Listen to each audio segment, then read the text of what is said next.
నెల్లూరు జిల్లా మర్రిపాడు మండలం డీసీపల్లి పొగాకు బోర్డులో రైతులు ఆందోళన వ్యక్తం చేశారు. పొగాకు కొనుగోలు నెమ్మదిగా సాగుతున్నాయని వెంటనే వేగవంతం చేయాలని డిమాండ్ చేశారు. గత ఏడాది కిలో పొగాకు ధర 280 రూపాయలు ఉండగా ఈ ఏడాదిలో 250 రూపాయలకు కొనుగోళ్లు ప్రారంభించారని రైతులు వాపోతున్నారు. అలాగే రోజుకు కేవలం 100 నుంచి 150 బేళ్లు మాత్రమే కొనుగోలు చేస్తున్నారని ఆవేదన వ్యక్తం చేశారు. ఆలస్యం కారణంగా పొగాకు నాణ్యత తగ్గి భారీ నష్టాలు వస్తున్నాయని చెప్తున్నారు. ఇప్పటికే ముఖ్యమంత్రి చంద్రబాబు నాయుడు కేంద్ర మంత్రులకు వినతిపత్రాలు అందజేశామని తెలిపారు. కేంద్ర రాష్ట్ర ప్రభుత్వాలు రైతులకు పరిహారం ప్రకటించి కొనుగోళ్లు వేగవంతం చేయాలని డిమాండ్ చేశారు. డీసీపల్లి పొగాకు రైతుల సంక్షేమ సంఘం అధ్యక్షుడిగా పనిచేస్తున్నాను. ఈరోజు డీసీపల్లిలో పొగాకు రైతుల సమావేశం జరిగింది. ఈ సమావేశంలో ఇటీవల బోర్డు ప్రారంభించి పొగాకు బోర్డు డీసీపల్లిలో ప్రారంభించి కొనుగోళ్లు దాదాపు 1.5 నెల అయితే ఆ రోజు 250, గత సంవత్సరం 280తో ప్రారంభించింది. ఈ సంవత్సరం మార్కెట్ లేదని చెప్పేసి 250 రూపాయలతో ప్రారంభించారు. సరే, పరిస్థితుల వల్ల మేము కూడా దానికి ఒప్పుకొని ఇదైనా రేట్లు తగ్గించకుండా కొనుగోలు స్పీడ్గా జరిపించండి. ఈ సంవత్సరం పొగాకు పంట ఎక్కువ ఉంది కాబట్టి రైతుకి నష్టం జరగకుండా ఉంటుంది, గ్రేడ్ మారిపోకుండా ఉంటుంది అని ఆ రోజు చెప్పారు. కానీ చూస్తే బోర్డు స్టార్ట్ అయ్యి ఒక 2-3 రోజులు జరిగిన తర్వాత కూడా ఇప్పటికీ కూడా 100 బేళ్లు 150 బేళ్లతోనే పొగాకు కొనుగోలు జరుగుతున్నాయి. రోజుకు 1000 బేళ్లు లెక్కన అమ్మినా కూడా 3 నెలల పాటు అమ్మాల్సి వచ్చిన పరిస్థితి ఇది. ఇప్పటికే కొంతమంది రైతుల దగ్గర 25% పొగాకు దెబ్బతింటా ఉంది. ఆ దెబ్బతిన్న పొగాకు ఆ రోజు ఫస్ట్ గ్రేడ్లో పడేది ఈరోజు 3-4 గ్రేడ్లు లేకపోయి దాదాపు ఒక బేల్ మీద 2000-3000 నష్టం వస్తూ ఉంది.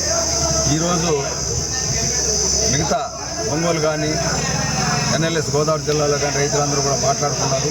ఏమైనా సరే మనం దీని మీద ఒక ఆందోళన కార్యక్రమం చేయకపోతే ఈ పరిస్థితులే కొనసాగితే ఒక ఉదాహరణకి మన ప్రాంతంలో అయితే 6 లక్షల దాకా నష్టం వస్తుంది, వాళ్ళ ప్రాంతాల్లో 10 లక్షల దాకా అంటే పెట్టుబడి ఎక్కువ వాళ్ళకి నష్టం వస్తుందనే ఉద్దేశంతో వాళ్ళు అందరూ కూడా సమావేశం ఏర్పాటు చేసుకున్నారు. ఈ మధ్య సీఎం గారిని కూడా 2 సార్లు కలిశారు. వారు కూడా సీఎం గారు కూడా అటు central minister, finance minister Nirmala Sitharaman గారికి, కామర్స్ మినిస్టర్ పీయూష్ గోయల్ గారికి కూడా లెటర్లు రాయడం జరిగింది. ఆ తర్వాత మరలా కూడా మన ప్రాంతం ఎమ్మెల్యేలు, ఎంపీలు వాళ్ళకు కూడా, మంత్రులకు కూడా మేము లెటర్లు ఇచ్చున్నాము. వాళ్ళు మాట్లాడిన తర్వాత సీఎం గారు రేపు మళ్ళా సమావేశం పెట్టారు ఈ విషయం పొగాకు దీని మీద. వారు కూడా రేపు దీని మీద చర్చించి సెంట్రల్తో గట్టిగానే మాట్లాడి రైతులకు న్యాయం చేయాలనే ఉద్దేశంతో ఉన్నారు. మేము కూడా ఈరోజు కలెక్టర్ గారికి వారికి రిప్రజెంటేషన్ ఇచ్చేదానికి మేము రైతులందరి ద్వారా రిప్రజెంటేషన్ సంతకాలు పోతున్నాము. వాడికి ఇచ్చే మాకు డిమాండ్లు ఏంటంటే అరవకండి. ఈ సంవత్సరం ఈ నష్టం రైతుకి వచ్చే నష్టంలో కొంత శాతం ప్రభుత్వాలు భరించాలా. కేంద్ర ప్రభుత్వం ఒక కిలోకి 30 రూపాయలు, రాష్ట్ర ప్రభుత్వం కిలోకి 20 రూపాయలతో దానికి రైతుకి పరిహారంగా చెల్లిస్తే కొంతవరకైనా ఊరట ఉంటుందనే ఉద్దేశం. అలాగే ఈ అమ్మకాలు లేట్ కాకుండా ఇదే పరిస్థితి కొనసాగితే మళ్ళీ వచ్చే సంవత్సరం పొగాకు పండించి మళ్ళీ అమ్మకాలు వచ్చిన దాకా కూడా అమ్మాల్సిన పరిస్థితి ఉంటుంది. అప్పుడు పొగాకు కూడా పనికిరాదు.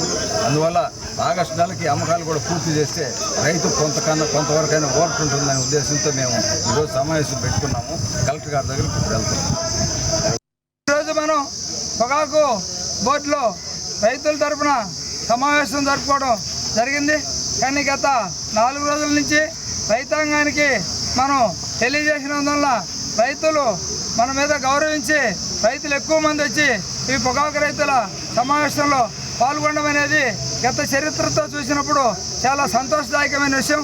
అయినా మన రైతుల్ని ఐకమత్యం లేకుండా ఉండేదానికోసం అనేక రకాల ఏర్పాట్లు బోర్డు వాళ్ళు చేస్తున్నారనేది మనం ఈరోజే మనం చూసినట్టు మన కళ్ళకు కట్టినట్టు కనిపిస్తుంది.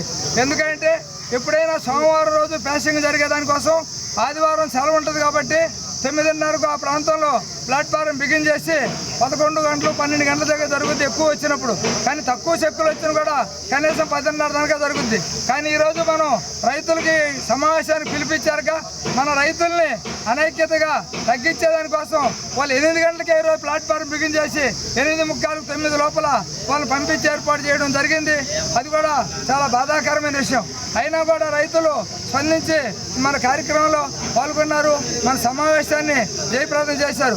ప్రధానంగా సమావేశం డిమాండ్లు ఏంటంటే కేంద్ర రాష్ట్ర ప్రభుత్వాలు కలగజేసుకొని రైతాంగానికి ఒక క్వింటాలకు ఫస్ట్ క్వాలిటీకి 35,000 రూపాయలు తక్కువ లేకుండా ఇవ్వాలని, అదే రకంలో సగటు ధర కనీసం 25,000 రూపాయలకు తక్కువ లేకుండా ఇవ్వాలనేది రాష్ట్ర స్థాయిలో డిమాండ్గా ఉంది. దానికి రాష్ట్ర కేంద్ర ప్రభుత్వాలు ధరల స్థిరీకరణ నిధిని ఏర్పాటు చేసి కొన్ని సంవత్సరాల నాడు కొంత అనుభవంలో జరిగింది. ఆ రకంగానే బోర్డు కలగజేసుకొని ఆ రకంగా కొనుగోలు చేయాల్సిన అవసరం ఎంతైనా ఉంది. కానీ పొగాకు మార్కెట్లో ఐటీసీ గుత్తాధిపత్యం పెద్ద ఎత్తున కొనసాగుతుంది. మరి ఈరోజు కూడా ఐటీసీ వాళ్ళు ఒక పక్క 25,000 కొంటామని చెప్పినా వేరే వాళ్ళు ఎక్కి రావడం లేదని చెప్పే రకంలో 20,000కు 21,000కి ఎక్కువగా కొనుక్కుంటూ ఉన్నాడు. మరి చాలా బాధాకరమైన విషయము. ఐటీసీ కంపెనీ చర్చించుకొని మాట్లాడి పొగాకు రైతాంగానికి మద్దతు ధర కల్పించాల్సిన బాధ్యత ఐటీసీ కంపెనీకి ఉంది. బోర్డు కూడా ప్రధానంగా ఈ రకంగా వ్యవహరిస్తే కార్పొరేట్ శక్తులకు అనుకూలమైన పద్ధతుల్లో మన ఈ ప్లాట్ఫామ్ ఉండే రైతు నాయకులుగా ఉండాలి. కొంతమంది ఏ రకంగా వ్యవహరిస్తున్నారో ఇక్కడ ఉండాలి, మీరు అందరూ చూస్తూ ఉన్నారు. ఈ సమావేశాలు జరగాలని, రైతులు ఐకమత్యం కావాలని వాళ్ళందరికీ సరైన ఉద్దేశం లేదు.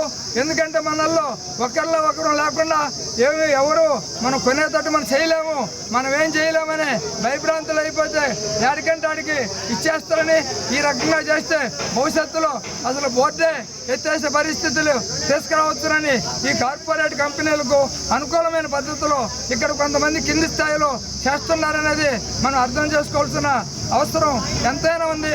దీనన్నిటిని దృష్టిలో పెట్టుకొని రైతులు ధర్నా చేసిన ఉద్దేశం ఏంటంటే మార్కెట్ ఇంకా పూర్తి స్థాయిలో పుంజుకోలేదు. ఈరోజు ధర్నా కార్యక్రమం రైతు సోదరులందరూ చేయడం జరిగింది.